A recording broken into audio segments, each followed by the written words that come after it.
Hello everyone. Outsourcing પછીનો આપણો most important point છે ઈ કોમર્સ.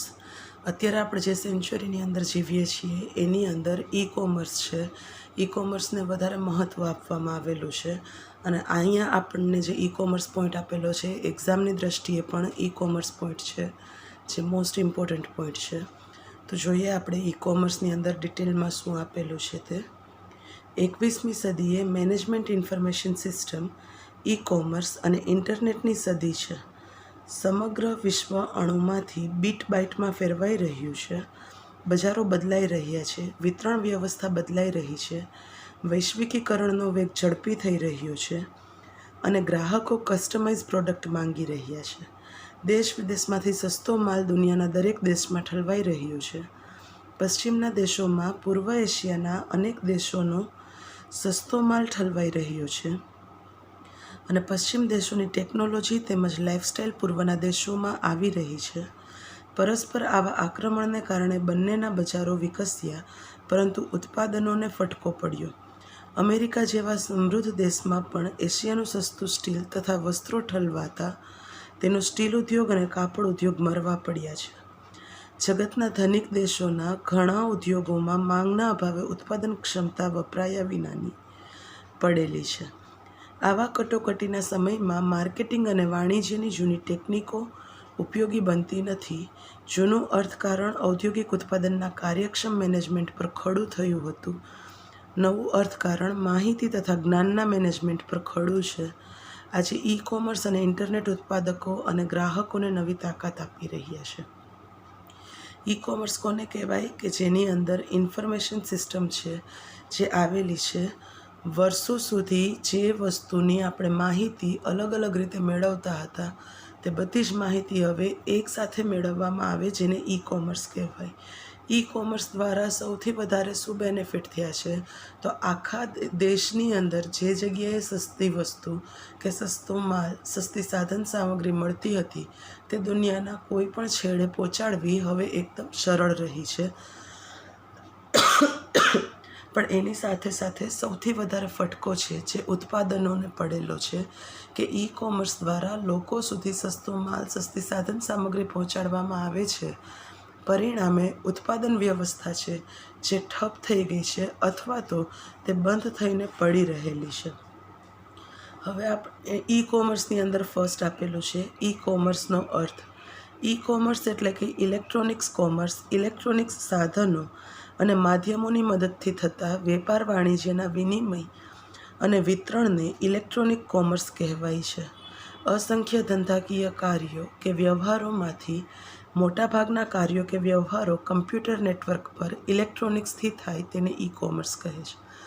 અહીંયા ઈ કોમર્સનો મિનિંગમાં આપણને શું આપેલું છે કે ઈ કોમર્સ કોને કહેવાય. ઈ કોમર્સ એટલે તો સૌથી પહેલાં ઇલેક્ટ્રોનિક કોમર્સ કે જેનું માધ્યમ જ ઇલેક્ટ્રોનિક્સ કોમર્સ છે.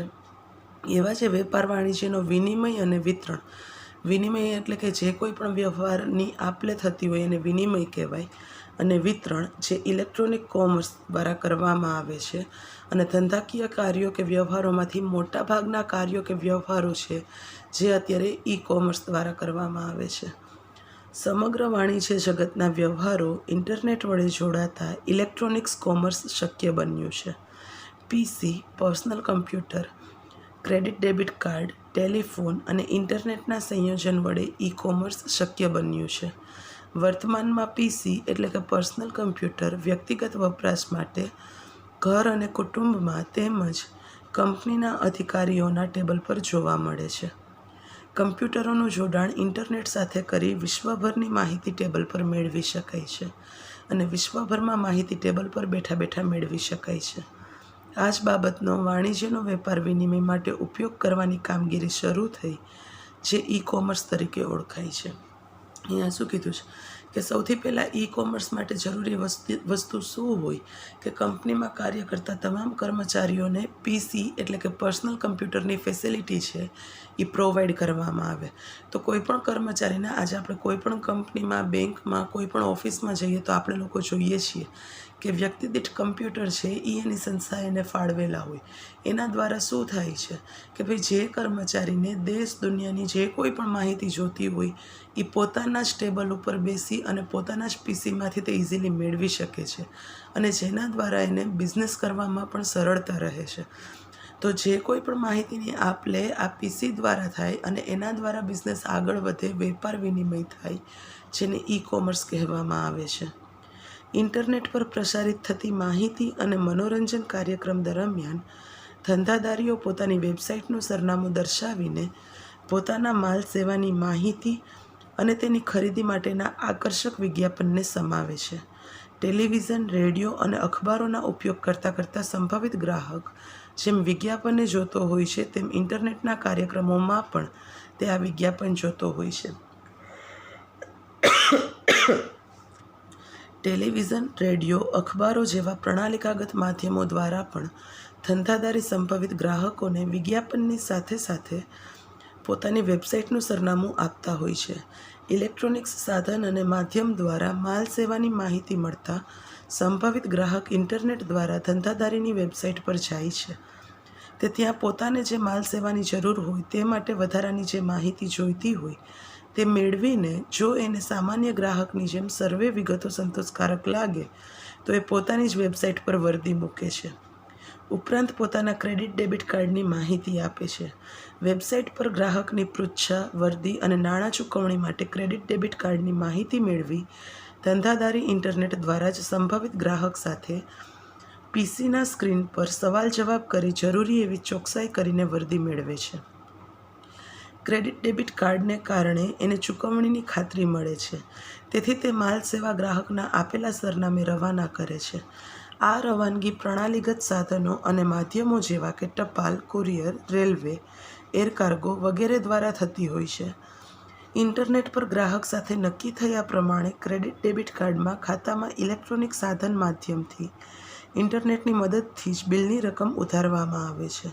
આમ આ આખી વાણિજ્યિક પ્રક્રિયા ઇલેક્ટ્રોનિક સાધનો અને માધ્યમો દ્વારા થાય છે. તેથી તેને ઈ કોમર્સ કહેવામાં આવે છે.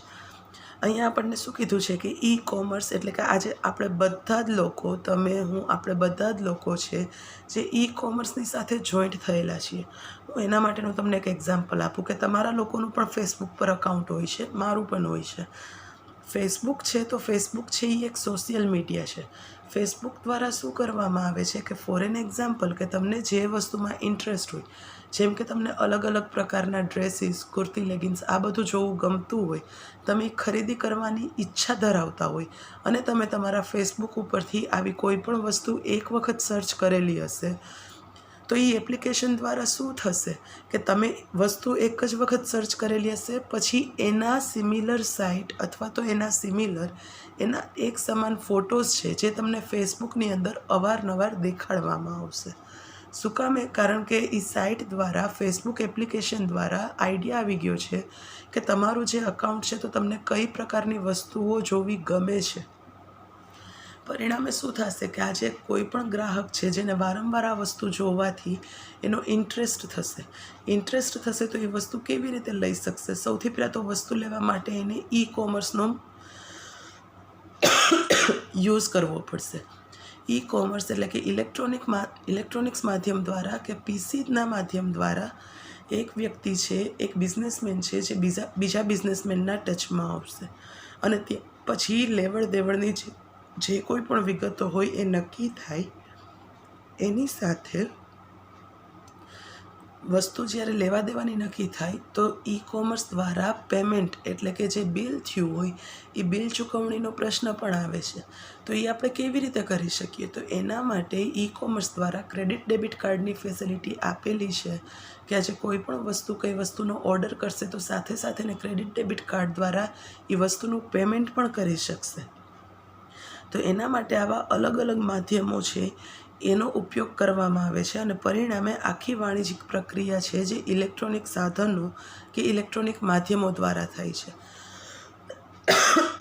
અને જ્યારે કોઈ પણ પ્રક્રિયા ઇલેક્ટ્રોનિક સાધનો કે માધ્યમો દ્વારા થતી હોય તો એની અંદર એ વસ્તુ મેટર નથી કરતી કે દેશની અંદર, જિલ્લાની અંદર કે રાજ્યની અંદર વેપાર વાણિજ્ય થાય છે કે દેશની બહાર થાય છે. તો આ આપણે જોયો ઈ કોમર્સનો અર્થ. હવે આના પછીના પોઈન્ટની અંદર આપણે જોશું ઈ કોમર્સના ઘટકો, જે આના પછીના વિડીયોમાં જોઈશું.